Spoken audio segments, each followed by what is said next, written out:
भोजन स्निग्ध गर्ने, शुद्ध गर्ने र स्वस्थकर गर्ने। पेटमा 50% खाना, 25% पानी र 25% पेटलाई खाली राखिदिने। यो भयो 7औं नम्बरको कुरा। र 8औं नम्बरमा हामी जाँदैछौँ। 8 नम्बरमा रहेको छ भोक लागे मात्रै भोजन गर्ने।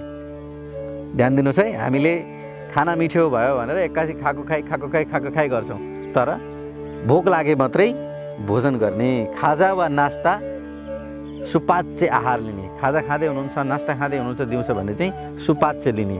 छिटो नै के हो त भन्दाखेरि शरीरमा गएर त्यो पचोस्। एकदमै हाई चिज, मतलब ढिलो पाक्ने चिज, गरिष्ठ चिजहरू चाहिँ भोजन नगर्ने। यो भयो 8 नम्बरमा। र अब हामी जान्छौँ 9 नम्बरमा। आफ्नो एक फरक शैली निर्धारण गर्ने। जीवन बाँच्ने शैली आफ्नै हुनुपर्छ। अरूको जस्तो जीवन बाँच्नुको के बाँच्नुको अर्थ रहन्छ र, होइन? किनकि जीवनको आफ्नै स्टाइल हुनुपर्छ, आफ्नै सोच हुनुपर्छ।